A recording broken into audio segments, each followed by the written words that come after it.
Welcome to America's Cannabis Conversation, where you can hear experts from all facets of the cannabis business as to what's happening in this exploding industry. Keep yourself informed. Join the conversation.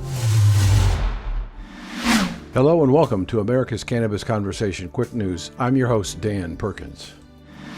Hartford, Connecticut. Connecticut governor says legalizing marijuana will prevent COVID spread by reducing travel to New Jersey. The governor of Connecticut says that legalizing marijuana in his state will bolster public health amid the coronavirus pandemic by preventing cannabis tourism to surrounding states as they pursue and enact the policy change. In an interview with Yahoo Finance, Governor Ned Lamont said that officials had to think regionally when it comes to how to deal with the pandemic, and we think we have to think regionally when it comes to marijuana as well. The governor said, "Right now I'm surrounded by states," she mentioned New Jersey, Massachusetts, where marijuana is already legal, and I don't need a lot of people driving back and forth across the border. We're trying to keep people close to home as best we can right now, and I think legalizing marijuana and doing it safely, making sure that no is laced in the product, I think it is one way to keep people closer to home. New Jersey voters approve a referendum to legalize cannabis during Tuesday's election, but it should be noted that marijuana possession, use, and sales remain prohibited there until lawmakers approve enabling legislation for the program. Governor Phil Murphy announced on Friday the appointment of two top regulators for the cannabis system. Beyond New Jersey, even South Dakota voted to legalize marijuana, as well as 15 other states where it is legal right now. The governor went on to say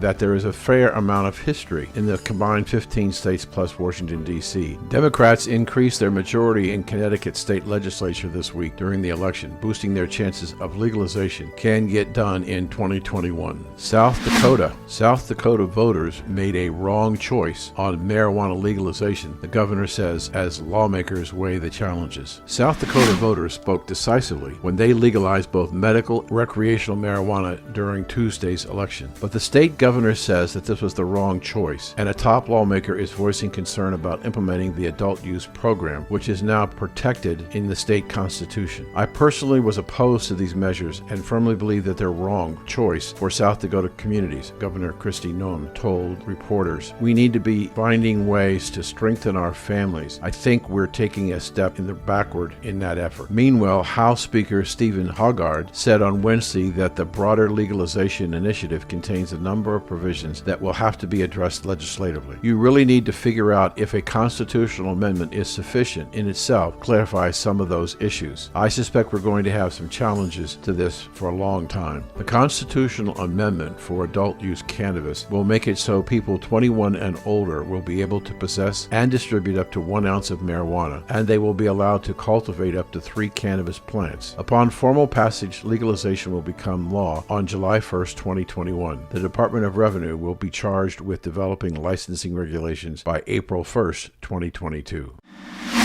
Washington, D.C. Schools and NCAA could ban marijuana sponsorship under bill to let student athletes monetize their success. A new bipartisan congressional bill aimed at helping student athletes monetize their success contains a provision that would let colleges and intercollegiate organizations block them from making sponsorship deals with marijuana businesses. While the legislation would address a long-standing controversy of inequitable payment to college athletes, drug policy reform advocates are disappointed to see the legalization perpetuate anti-cannabis policies despite a growing state-level legalized movement. The Student Athlete Level Playing Field Act, introduced by Representative Nancy Gonzalez, Republican of Ohio, and 7 other original co-sponsors, would make it so colleges and associations like the NCAA would not prohibit students from being involved in intercollegiate athletics if they've entered into a sponsorship agreement. However, it stipulates that the exception would be for sponsorship if it's from the seller or dispensary of controlled substance, including marijuana. Student drug policy reform advocates took exception to the cannabis provision. And our final story comes from Los Angeles, California. FBI raids office and homes of California officials in cannabis corruption probe. The Federal Bureau of Investigation last week raided the offices and homes of officials in California as part of the cannabis-related corruption inquiry, Southern California News Group reported. Search warrants were executed at the offices of Baldwin Park City Attorney Robert Tafoya, the homes of Compton's councilman and San Bernardino County Planning Commissioner were also raided. FBI spokeswoman Laura Miller confirmed the searches, but did not outline the specifics about the action because the warrants are sealed. She indicated that there were no arrests made as part of the probe. Chavez, who is the San Bernardino County Planning Commissioner, said he was mystified, as anyone else, by the FBI raid, during which agents only seized his laptop. Later, he said he had turned in his cell phone to the FBI West Canova field office. And that's your American Cannabis Conversation quick news update. Now let's see who's joining the conversation this week, mostly about the election and the results of voting on cannabis in various states. Morgan Fox, the Public Affairs Director for the National Cannabis Industry Association, gives the industry take on what happened and why it was so important. Next, we're joined by John Kaga, who's been on the show before from the New Frontier Data Corporation, which is a great source for information, what's going on in the cannabis industry. Next, we have Mike Regan, our money guy, who's going to talk to us about the economic impact of this changes in legislation. And finally, we have a new guest, Susan Sherer, who is the founder of Heavenly Hash Creamy Products, a high-protein, high-fat content ice cream, great for people with suffering from side effects from chemotherapy and other ailments. I sampled the ice cream. It is amazing. Thanks for joining. I'm Dan Perkins, and let's join the conversation. Welcome back to the conversation, and joining me today is an incredible guest. I've actually sampled her product, and I'm a snob when it comes to ice cream, but you're wondering, why are we going to talk about ice cream? You're going to find out in just a minute. We have Susan Sherer from an interesting name of an ice cream company, Heavenly Hash Creamery. Susan, thank you for joining us today at the conversation. Thank you so much for having me. My pleasure. Let's start off today talking about you and how you came to create this incredible product and why you did it. Sure. So my background is nursing. It's in oncology and critical care, and I've had a lot of experience being around patients and at different phases of their lives, and I've been doing this for 30 years, and nutrition was always an important aspect to their care. And at one point, I had a company that was an oncology nurse navigation company, and so we navigated patients and their families through all the aspects of their cancer care, including nutrition. And around 2018, we saw a gap in the market when it came to products like Sherer and Boost. Here's these high protein products, but unfortunately they didn't taste very good. And when you have 1 out of 4 cancer patients that pass away from something called cachexia, which is muscle wasting, it makes it really difficult to get them any kind of food. And so it just seemed like a really good idea to have ice cream as a medical delivery system because it's something that everybody enjoys. Mm-hmm. And so that's exactly what we did. And also decided, you know what, the other benefit to this is the fact that you can add CBD to it. And we knew that our patients were also using cannabis as an alternative to things like Zofran and other medications that had kind of a horrible side effect profile. And so here's a benefit. You get this super premium ice cream that's high in protein, and you're able to add cannabis to it, and also in flavors that stimulated their salivary glands if they couldn't taste anything. And it made sense, so we called it Heavenly Hash Creamery. It's an amazing product. As I said before we came on the air, I got some samples yesterday and consumed one. And your package, if I'm reading your labeling correctly, you got 30 milligrams of CBD in one serving? Mm-hmm, that's correct. Mm-hmm. Okay. We have 30 milligrams and then 50 milligrams in another. And, just for the record, I didn't think that I was going to go into this business. I didn't see myself going into manufacturing. It wasn't until about 4 months before I founded the company that I had a personal issue where my husband had passed away unexpectedly and really didn't know what I wanted to do. I felt that when the idea came to me that it had originated from him. And so that's where also the heavenly comes from when we talk about Heavenly Hash ice cream. So both companies were about increasing the quality of life in others. And so that's what the passion and the mission of this company is to be able to have ice cream as a delivery system to help a lot of patients and a lot of the people that consume our ice cream. If people go to your website, so why don't you tell them what it is right now? It's www.heavenlyhashcreamery.com. Now, I've been there a number of times, and I've sent to people to that. And one of the things that impressed some of the doctors that I've already talked to is your attention to the compound and the ingredients that you put into this ice cream with a concern about adverse reaction to chemotherapy. Talk about that a little bit. So, it's very important to develop a product that raised the bar as far as CBD products to begin with, but also nutritional products. I wanted a product that somebody just wanted to eat because it tastes really good. So with the high fat content, it puts it in a super premium category, like Haagen-Dazs and Ben & Jerry's. And then what we wanted to do was make sure that it was kosher. I purposely kept any kind of soy out of the product. That was because of my exposure to breast cancer patients who are trying to stay away from soy products, which is a natural estrogen. And if you have an estrogen cancer, which means that there's receptors on the cancer cell that like estrogen and want to grow, you're trying to block that. And so it was important to make sure that was in place. Because of the high fat content, the caseins in the product is real low. So for people that are lactose intolerant, they can handle this product. And to give you an idea of how low it is, our product, when you measure the lactose in it, is between 0.84 grams to 2.5 grams. And you're probably saying, what does that mean? Well, for a cup of skim milk, that's 13 grams. So that tells you that you can really tolerate this, even if you're lactose intolerant. It was important to make it gluten-free. Again, we're a company about increasing the quality of life, so it was important to make things in sustainable packaging. When it came to working with the state, which we did, Florida is the only state that allows hemp infusion into dairy. And so we worked really closely with the state on the hemp rules and making sure that the product had all the necessary labeling. Not only did they get a COA which is a certificate of analysis that discussed what was in the product, but it also, it shows any kind of metal testing, pesticides, it went further.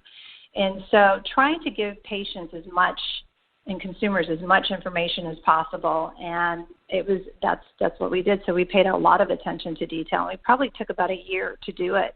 We get asked, what kind of sugars do you use? And we use a natural cane sugar that's out of the Everglades, and we did that because I didn't want to use sugar alcohols. So when you look at other products that say that they're sugar-free or the sugar content's real low, they usually use an alcohol, and that's very disturbing to the GI system and can cause a lot of bloating and GI problems. So we wanted to make sure that the ingredients were the finest ingredients that we could put into the product and really raise the level for both the ice cream but also for the cannabis side. Now, as I understand this, Susan, you have a cannabis and a non-cannabis product. Correct. And you chose to do the non-cannabis because? So we decided to do the non-cannabis because, it's still very early in the market, and there are people that are cannabis naive or they don't understand the differences. There's still this stigma, and it was important to get this product because the company's, mission is building a health and wellness ice cream brand, frozen dessert brand. So it was important to get that into the healthcare institutions, and with a lot of institutions getting their federal funding from the government and from the state, we want to pretty much, make them an outlier because we also are involved in the cannabis industry. And it got the name out there. So you started to see Heavenly Hash Creamery as a product that would help the consumer. And then by adding HHC Plus, introducing the CBD line into markets that actually allow us to do that, just in like a natural fit. As we move down the line, we will be splitting the two brands off.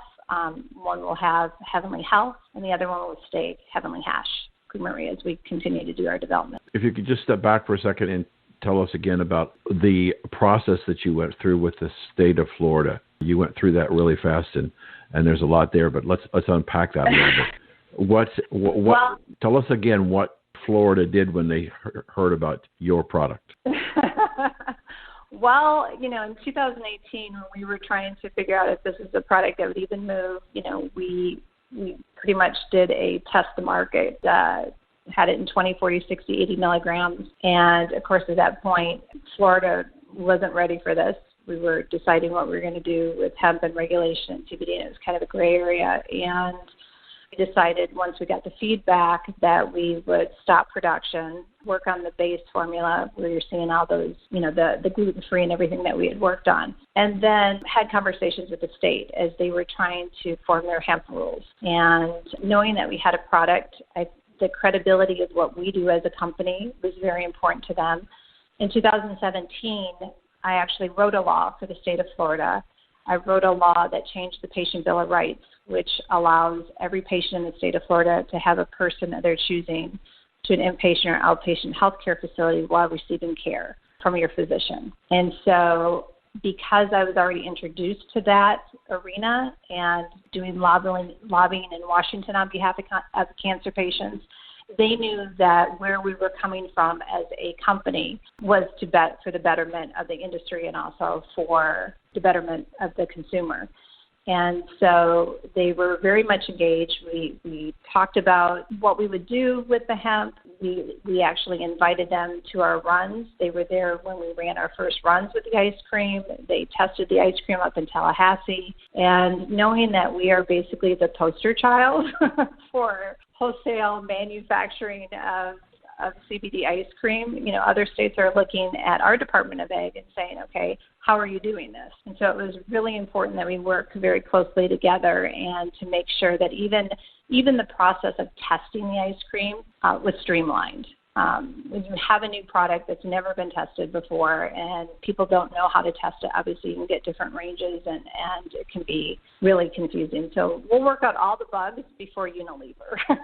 So Ben and Jerry's can thank us later on. But yeah, it's been a very interesting ride. It's definitely not for the faint of heart. Susan, in doing this, you sounds like you opened up your books in the terms of recipe and formulation and told your competition what you're doing. That was a big risk to take. Yeah, I mean, they don't know how. We do have a proprietary way of how we infuse the ice cream. When you're making a continuous freeze process at 12 to 14,000 cups coming off a line, got to stay pretty consistent. So there's a proprietary way of doing that. Recipes are recipes. You can't really patent them. Right. It's the process of how we do that, and getting a consistent product, as you know, in a cannabis product is very difficult because the plant itself is not uniform, right? Right. So it's really, really to get down to being able to stay within a certain range or stay within a certain milligram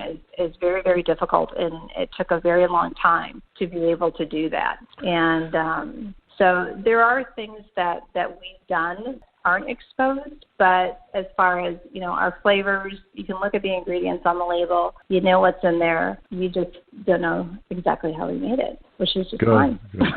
We're almost out of time on this segment. Would you please tell people how they can find out more of information about Heavenly Hash? Sure. If you go to the website, www.heavenlyhashcreamery.com, and you're looking there's a Where to Buy button.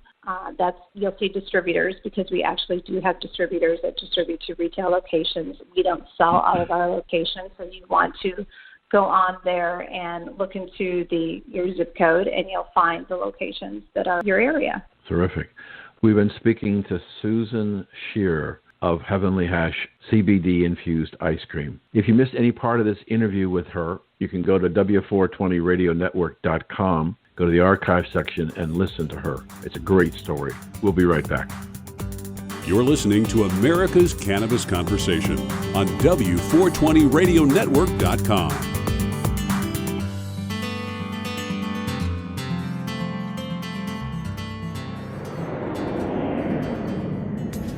This is Dan Perkins with your songs and stories for soldiers, veterans, tip of the day. Are you looking for a job because you got laid off because of the coronavirus? Most veterans think that the GI Bill can only be used for college, but that's not true. It can also be used for retraining programs. So if you're out of work and looking for a new career, go to the va.gov and look at the GI Bill benefits. This has been your Songs and Stories for Soldiers Veterans Tip of the Day. You're listening to America's Cannabis Conversation on the W420 Radio Network. Time now for the lowdown on another high time experience. Here's 420 lifestyle correspondent Rich Walkoff. Are you a fan of homemade edibles but don't like the weedy taste or the unpredictable strength of your baked products? Well, you need a guy to help you out. And if you're an amateur cannabis cook, say hello to the pro, Jeff, the 420 chef. Welcome to America's Cannabis Conversation. So happy to have you coming on board. Hey, how's it going? Thank you so much for having me. This is awesome.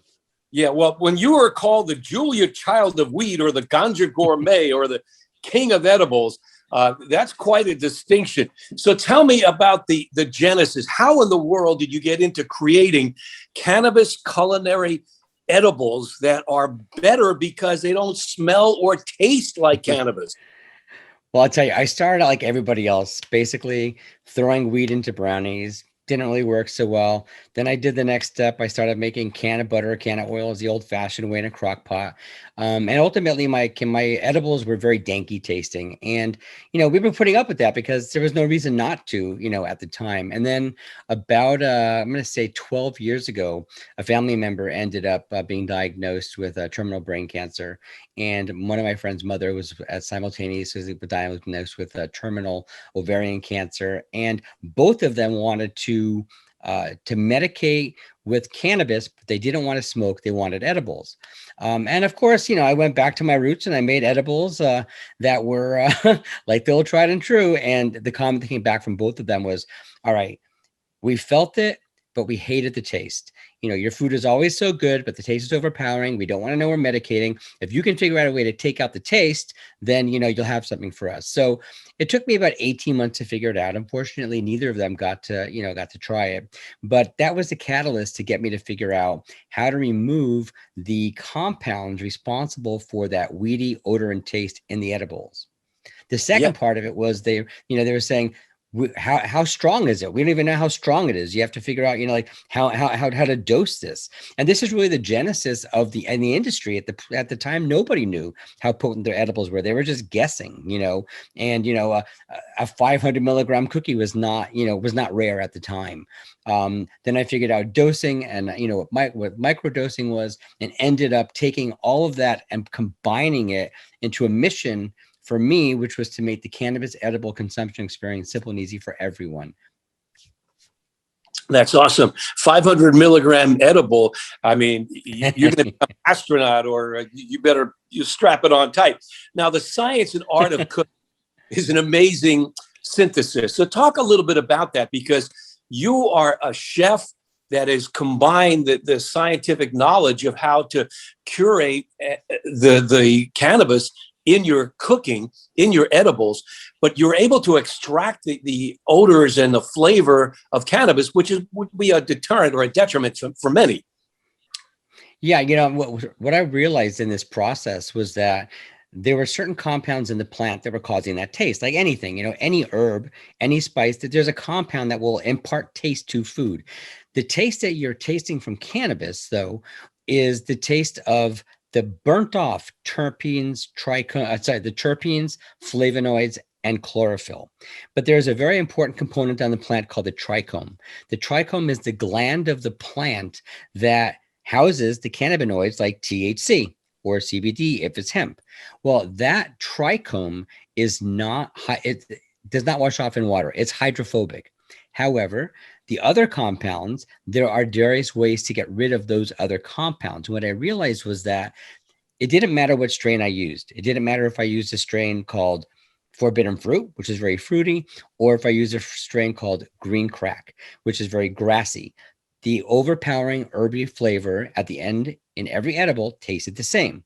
So that led me down to what's the lowest common denominator. The lowest common denominator was that they're all volatile and they all burn off. And if you compare it to, for example, toast, it doesn't matter if you burn white toast, pumpernickel, or rye. okay, that black part of the toast will always taste the same, right? So I realized that the reason why we have that really weedy taste in our food is because we're burning off the chlorophyll, terpenes, and flavonoids, and that's what you're tasting. So if I could remove those compounds before I even start to make the butter and or oil, then you'll have a much better tasting product. As a matter of fact, I think you're doing the process right now. What you're doing right now is you're in the process of removing the majority of those compounds that are responsible for that herbaceous cannabis taste, because they would be burnt off in the process. Yeah, and I know you've written about it in the 420 Gourmet cookbook and the art of elevated cannabis. So you've been very prolific about it. But just for the audience here on our W420 radio network, can you give us just an overview of the process? I know you said distilled water. It's a 2 or 3 day curing process, but pick it up from there and just give us a broad brush of what you do to make it edible, taste like weed. So, broad strokes. What you want to do is you want to pull out all those compounds, or as many of the compounds as you can, from the flower before you even start working with it. So there's a few different steps you have to take. You've got to clean out, you've got to draw out the chlorophyll, you've got to evaporate off the terpenes and the flavonoids. That's the first process. And you start doing that with distilled water. Distilled water has a pH of 7. It's also clean. You don't have to worry about any heavy metals or fluorides or anything else getting into your weed. So you're going to use distilled water to remove as many of those compounds as possible. Then you're going to blanch your cannabis, which is boiling it for 5 minutes, then putting it into ice water, again using distilled water. And you should use distilled ice cubes as well. So just so you know, in this process, you're going to want to, at the end when you blanch in boiling distilled water, and then make ice cubes out of distilled water and put those ice cubes in a bowl of distilled water. So you're keeping your distilled water cleanliness and the pH value pure throughout the entire process.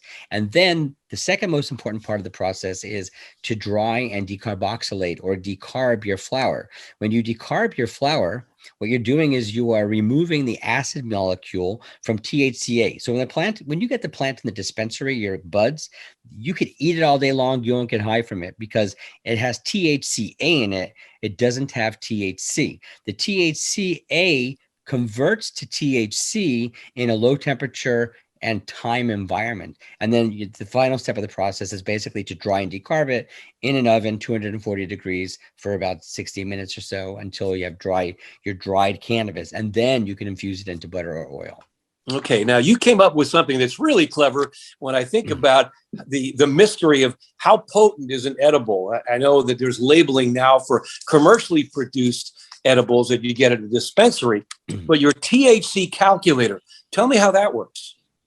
Yeah, so one of the things that I realized was that if you're working with different strains that are different percentages, and you are infusing your butter or oil with different amounts of cannabis, your end result's always going to be different. You're not going to know ultimately what it really is, right? So I figured out a way. I actually worked with a lab on this. So what I did was I figured out that if you can take into account all the loss factors along the way. When loss, I'm talking about the loss of THC and percentage of the cannabinoids. If you can calculate those along with the amount of cannabis you used, the percentage of THCA or THC in that cannabis, and the amount you used, the amount of butter or oil you used, and then how much you use in a recipe, you can figure out almost, I won't say precisely, but pretty accurately, how many milligrams of THC, for example, your edible will have, or how many milligrams will be in a teaspoon or tablespoon of your butter or oil. So once you know that information, you can properly dose your edibles. So we initially had this up as on our website as a calculator that you would have to go to the website and enter the information. We've since now converted it to an app that's available on iOS and Android. And all you have to do is know the percentage of your cannabis, the amount of cannabis you used. And when I say the amount of cannabis you used, it's not what you started with, because you'll know when you go through this process, if you start with 7 grams, at the end, since you're drawing out all the moisture and all these compounds, and then you're drying it down to its bare bones, that 7 grams of cannabis is probably going to end up to be about between 3.8 and 4.2 grams. So you're going to lose weight there, but you have to use your final weight, right? And the amount of butter or oil you used, you put that into the calculator, able to tell you just how potent your edible will be. Sounds like you need a PhD in chemistry, but you've broken it down beautifully. What are some of the common mistakes that amateur chefs dealing with, homemade edibles are making? And then what would you suggest to avoid those pitfalls? So I think one of the biggest mistakes that I personally feel is that they're just throwing their weed into butter or oil, not knowing much about their cannabis, not caring whether it's outdoor or indoor, and not taking the time to realize that, like any ingredient, you have to wash it first.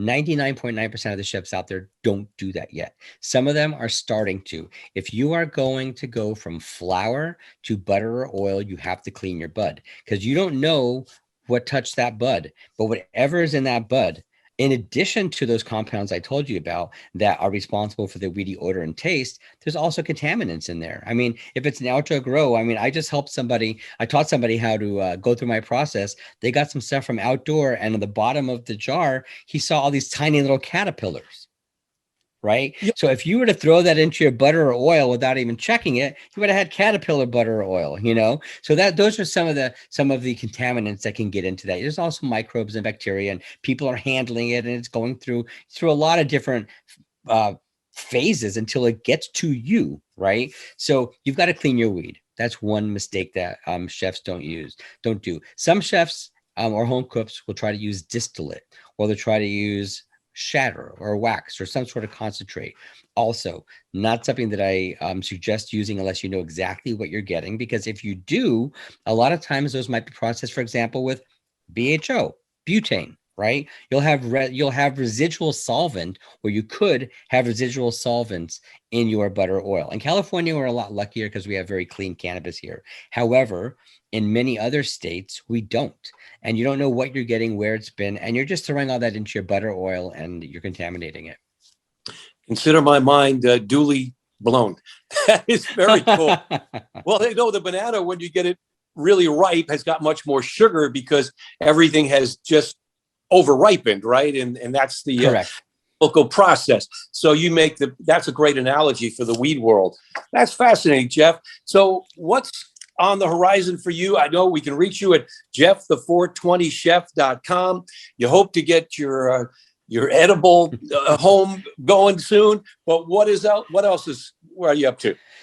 So there's a lot of things. I mean, my classes are a big thing. They were a big thing for COVID. I did a lot of, and I still do a lot of virtual classes. Now I'm starting to go to people's homes again, but for the most part, we're doing classes online, just like this, Zoom calls, and teaching people, number one, how to make great tasting canna oil and Canna-butter, right? And then number two, taking that canna oil and Canna-butter, how to infuse it properly into your edibles and figure out the dosing. On the other side of it, we've got our Culinary Cannabis that's coming out. Called Free Leaf, but that's under license. So we're going to be licensing companies to manufacture it all over the country and hopefully all over the world. And then the next thing we're doing is we have a brand called Scarborough Fair, which is our hemp version of the same thing, where you can buy, hemp is inherently infused with CBD. It is CBD. So we're not infusing anything. We're literally just taking hemp and creating a CBD product that you can use as an herb. So that's Scarborough Fair. My Instagram is always pretty big. It's Jeff the 420 Chef on Instagram. And if you watch Chopped on 420, I can tell you this, I'm going to be on Chopped. I can't tell you the details of it, but I can tell you that I was on the show. Oh, that is sweet. That's great stuff. And I know you're doing it with your heart. You're leading with your heart, because initially this was to help somebody battling cancer treatment and the like. So, and your Plants Over Pills t-shirt, I think, personifies the spirit that you bring to the show. That's great. Thanks you very so much. I appreciate that. Awesome. Yeah, Jeff, the 420 Chef, the only cannabis chef in the world specializing in cooking and baking with specially crafted strains of specific marijuana for light tasting and tasteless cannabinoids, or canna-butters and canna oils. That makes you quite the unique guy. Awesome stuff. This is the W420 Radio Network. You can check us out there for more and go to W420radionetwork.com and archive. Rich Walkoff with Jeff, the 420 Chef. And we'll be right back.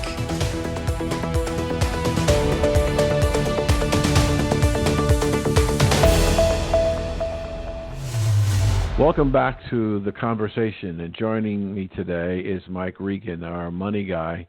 And we're going to talk about a lot of things, but we're going to start off by talking about just a quick overview of the 33% preliminary number on GDP that was announced on Thursday morning.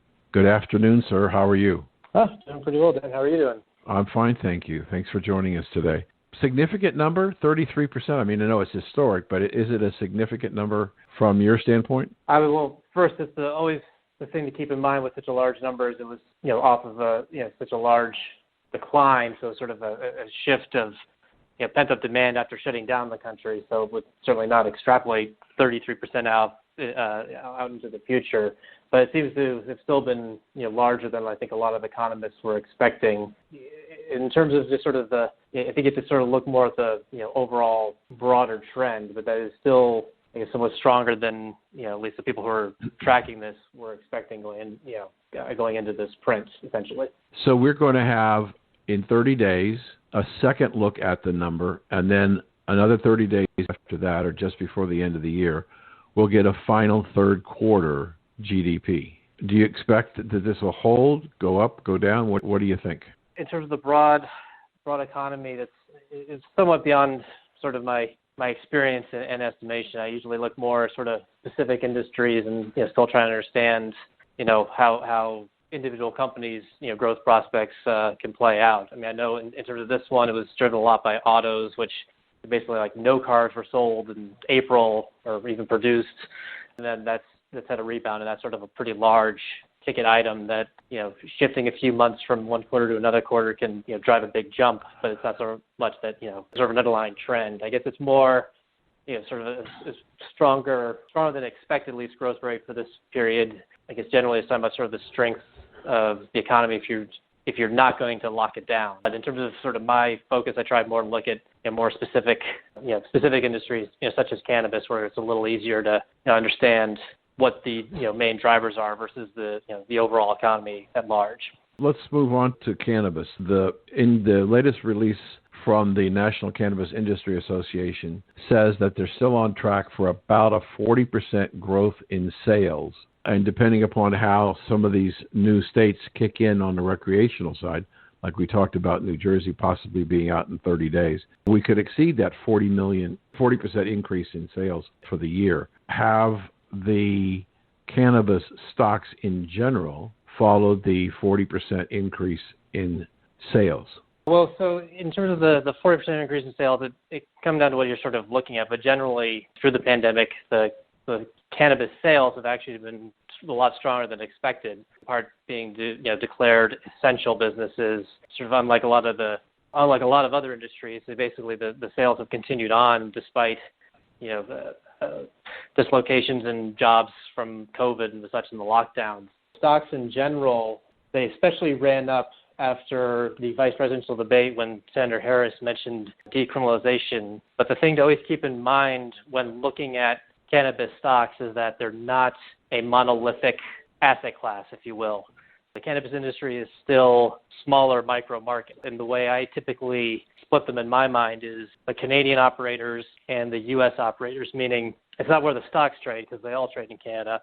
It's where the company has actual operations. So Truly, with operations primarily in Florida, is an American operator despite its stock trading in Canada. Afria, with its operations primarily in Canada, is Canadian stock, that type of thing. If you do that, basically, those markets are basically very separate and have very separate, investment drivers. Basically, the Canadian market is the fundamental story there is still price pressure and margin pressure from oversupply of product, and the company is trying to right-size their cost structure. In contrast, the U.S. story is primarily, states declaring cannabis essential, things, the company seeing stronger than expected growth, and then hopes for incremental legalization or loosening of the illegality in the U.S.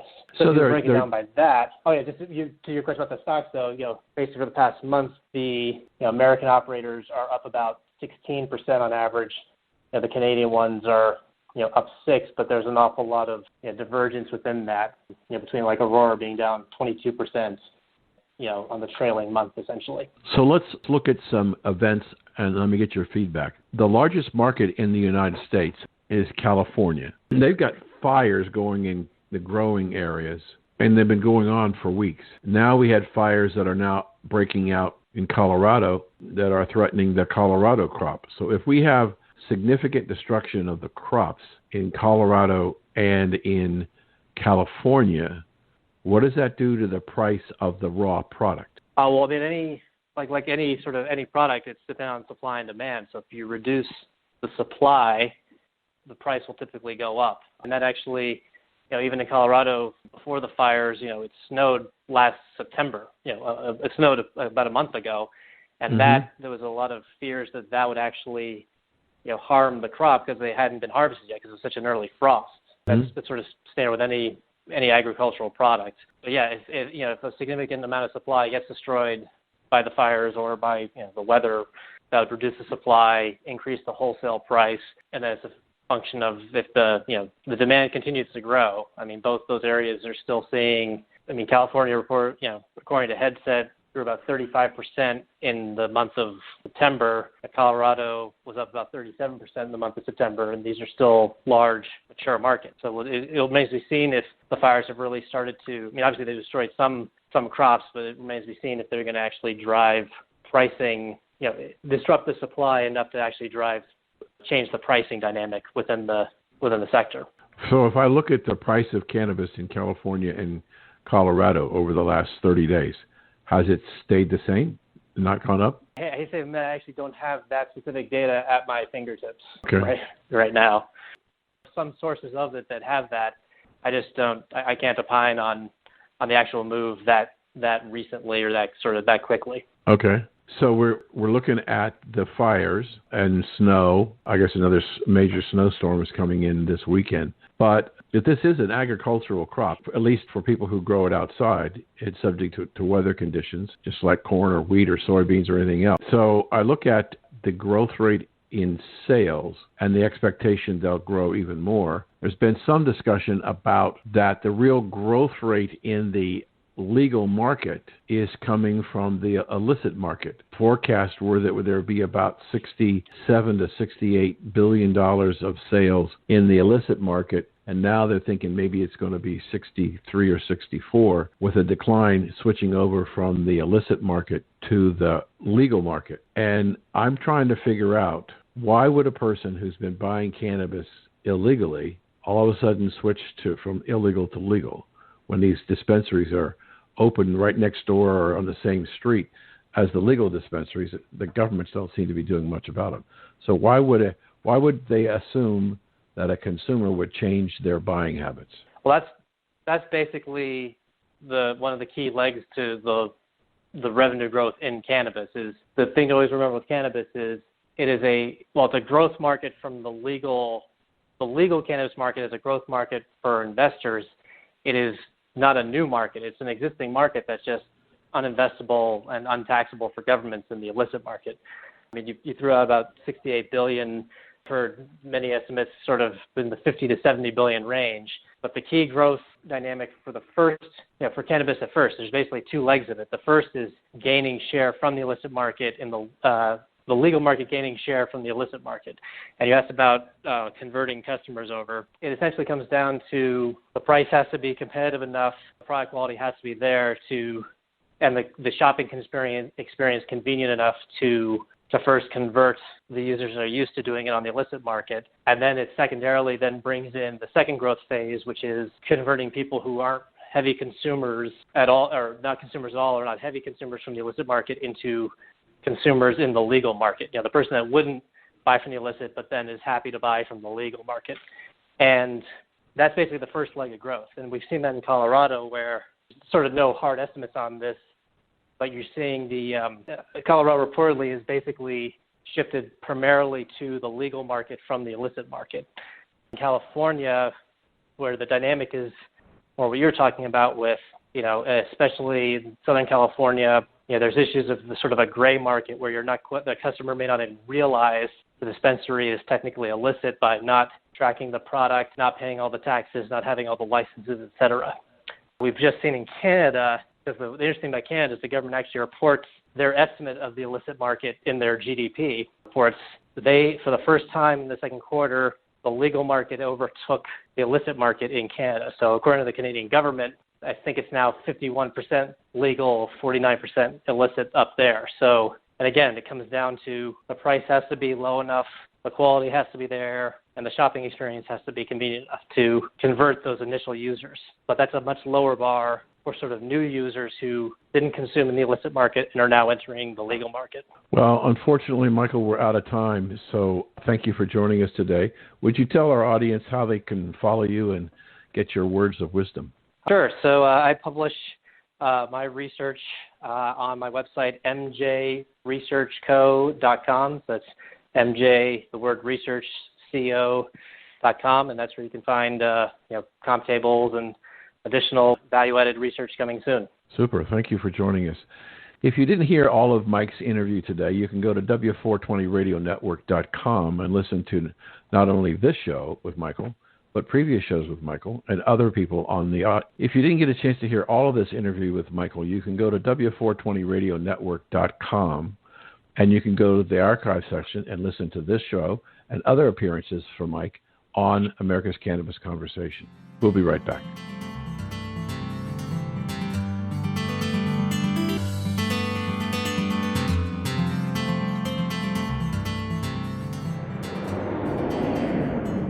America's newest and fastest growing cannabis-focused radio network is expanding across the country and looking to add to our sales and marketing team. America's Cannabis Conversation offers listeners insight and information on the exploding world of cannabis. It also gives advertisers the opportunity to reach a hyper-targeted audience, literally neighborhood by neighborhood, in markets all across the country. We're looking for a few motivated individuals that want to essentially run their own local business in markets like Boston, Las Vegas, Reno, Orlando, and more. To learn more about this exciting opportunity or to apply, visit americascannabisconversation.com. Welcome back to the conversation, and joining us for another appearance on our conversation is John Kega from Africa. Last time we talked to him, he was there taking care of his parents, and he's still there. He said he's coming back this weekend. But John is the Chief Knowledge Officer of New Frontier Data. It's a big research house on the cannabis space. And John, thank you for coming back to the conversation. It's a delight to be back, Dan. Thank you very much for having me. Sure. So let's get right into it. We had some ballot issues yesterday on cannabis and the sale of cannabis, both medical and recreational. How did the vote go yesterday? So yesterday was another historic election for the cannabis industry, for the cannabis legalization movement. And in fact, I would say this may prove to be ultimately one of the most consequential election cycles that we've had for cannabis. So we had 5 states that were voting on cannabis with 6 different cannabis-related initiatives. And let's start first with the adult use legalization measures. Here we had 4 states that were voting on adult use: New Jersey, Arizona, Montana, and South Dakota. And on the medical side, you had South Dakota also having a medical measure on the ballot, as well as Mississippi. Now, all of the measures that were on the ballot passed comfortably. And part of the reason why I say this is such an important election in terms of what it means for the future of legal cannabis in the U.S. is if you look at the geographic distribution of the states that passed measures. You had New Jersey, which becomes a new anchor for adult use legalization on the East Coast. You have Montana in the Northwest, which kind of brings legal adult use cannabis into the Great Plains. You have South Dakota, which was the first state ever to propose a dual, 2 different measures on the same election cycle. And it's the first state to ever go direct to adult use legalization without first having a medical program in place. And then you have Mississippi, which continues to break down kind of this southern wall. The South has been one of the slowest regions of the U.S. to legalize anything, even medical, and there's no adult use. But the addition of Mississippi to Oklahoma, which is already a very strong performing market, I think starts to suggest that, on a national basis, at a time when, this election is a nail biter, we are, 24 hours in and we still don't know who the president or how the Senate is going to play. But cannabis was decided on, and the public has voted decisively. And the fact that it's across diverse states, the fact that some of the margins with which these initiatives passed were, 2/3 in New Jersey, 67% voted for it in New Jersey, I think is just an amazing indicator of how far the public has shifted on this issue and how much movement we continue to expect in the years ahead as cannabis continues to expand nationally. John, the person in charge, I think maybe it was even the governor in New Jersey, said earlier in the week, if this ballot initiative passes, that they thought that the existing dispensaries, which were medical only, could be doing adult use within 30 days. Is that wishful thinking, or is that possible? That's entirely possible. And, there's a reason why giving this or making the transition as seamless and expedient as possible between medical and adult use makes a lot of sense. The longer that you leave between the passage of the adult use measure and activation of the market, the more time you give to the illicit market, the unregulated market, to take hold. And ultimately, you've seen, even in places like California, that, that 2-year gap that California saw between legalization and activation of its market has meant that the legal operators are now facing a huge challenge with the illicit market being their biggest competition. So the idea of giving the medical license holders the ability to literally flip a switch and start serving the adult use market with minor modifications to account for the different consumer profiles, I think is a smart decision, and I think will enable the states to begin earning revenue from this pent-up demand very, very quickly. It's something that we really haven't seen done before, but we think it's a really smart strategy in terms of ensuring that you don't give any room for the unregulated market to take hold in that regulatory period between passage of the measure and activation of the market. So, John, how much of the support of the legislation was driven by a need to find sources of additional revenue because of the pandemic devastation of the economy for the states, tax revenue? That's a great question. And we think with, particularly in places like New Jersey, in particular, but maybe to a lesser extent even in South Dakota and Montana, the drivers I actually think are much more based on the public being ready for this. In New Jersey, the measure passed by 57%. In Arizona, it was at 60%. In Montana, at 57%. These are really big coalitions that I don't think just the issue of tax revenue alone, it helps broaden the tent, but I don't think that's the only issue that brought people to the table. I think there's a strong recognition that the enforcement of prohibition has been inequitable, and there's people who are drawn by that issue. This strong kind of just public acceptance of legal cannabis. I was struck by a study that Gallup released earlier this year that showed that 70% of Americans now view smoking cannabis as morally acceptable. So the idea of the stigma surrounding cannabis, I think, has largely and very quickly eroded. And so part of it, I think the preponderance of the driver here is this dramatic shift in public attitudes around cannabis, with the benefits around tax revenues being an added bonus to bring in particularly fiscal conservatives who are realizing that law enforcement is very costly, and two, that there's actually real money to be made through legalization.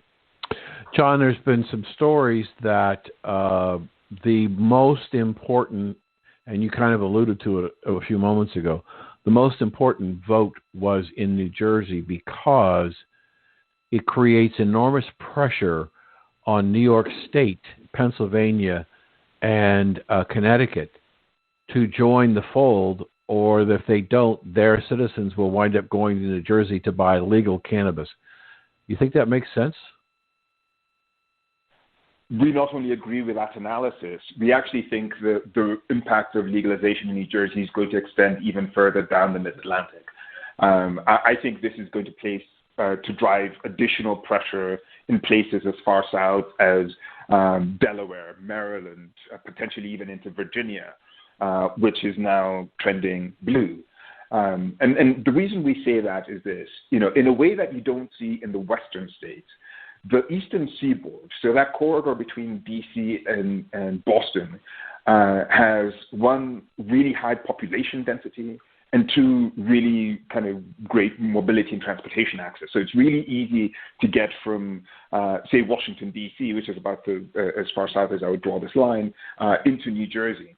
And we think that, the demand that New Jersey is going to see from regional tourists is going to make the market size of New Jersey's adult use program dramatically larger than what it would be if it were fueled just by in-state demand. And I think there's going to be a lot of governors, a lot of state kind of government officers that are going to be looking at their residents driving up to New Jersey, spending a lot of money in New Jersey's economy, and that's money that they're losing from their home states. They will start looking at this, to your point, from a purely kind of quantitative financial view and saying, hey, we're burning a lot of cash here or our consumers are spending a lot of cash here that we should be earning. And is this something that we should be considering? And given the fact that this is money New Jersey is going to be earning that would have otherwise been spent in local states. Two, COVID has had such acute impact on economic fortunes of state and local governments. And then three, given that some of the markets with the highest use of cannabis are in the Northeast, means that you have kind of all of the makings for intense pressure on lawmakers in this region to follow suit now that New Jersey has done it. John, let me take your last comment and expand it just a tad. Given the number of states that came on over yesterday and where we are, have we reached the watershed level that is going to put pressure on Congress and the administration to finally deregulate or decriminalize marijuana on a national basis? So that's a great question. And I'm two for two, John. And we actually did some analysis around this, and we are at the first time now going to have an incoming class of members of Congress, a combination of House and senators, House members and senators, who you have a larger proportion of members of Congress representing states where adult use is legal than representing markets where cannabis is illegal. And so when you take the combination of both medical markets and adult use markets, you have about 70% of members of Congress now representing jurisdictions where cannabis is legal. And even though there remains, quite a lot of lawmakers, national federal lawmakers who may not necessarily be in support of cannabis, they do have to increasingly serve, or they'll be increasingly driven to serve the interests of their constituents. Now, given that we still don't know what the makeup of the Senate is going to be, we're awaiting those results and expect to have them by the end of the week. It's too early to tell whether the Senate will flip to the Democrats or whether it will stay under Republican control. I think the likelihood of fundamental reform happening under Republican Senate leadership is far lower than it would be under Democratic control. But to your point, just because there are going to be so many more legislators representing jurisdictions where it is legal, does, I think, add a lot more animation and energy to the national debate around federal reform. Well, we've been speaking with John Kaga and of the New Frontier. I happen to be able to get some of the research that his company publishes, and it's really great stuff. John, tell people how they might follow you and get information from New Frontier data on the cannabis industry. Thanks very much, Dan. You can find us at newfrontierdata.com. That's newfrontierdata.com, and we have some new reports out, including an analysis of the election, the impact of the new states that have just legalized, and we've also just released our latest U.S. trends update. So some great resources here to provide, in which we share our perspective on the size, growth, and evolution of the U.S. market. Super. We've been speaking to John Kega, and he is the Chief Knowledge Officer of New Frontier Data. It's always a pleasure to have you on, John. Thank you so much for joining us today. My pleasure. Thank you, Dan. Now, if you missed any of this great interview with John, you can go to W420radionetwork.com, go to the archive section, and download this show and other appearances by John, and a bunch of other great interviews from people who've been on the show for the last year. Thank you for taking part in America's Cannabis Conversation. To hear this show in its entirety or to hear any of our archive shows, log on to americascannabisconversation.com and tune in next Saturday at 4:20 p.m. for the next installment of America's Cannabis Conversation.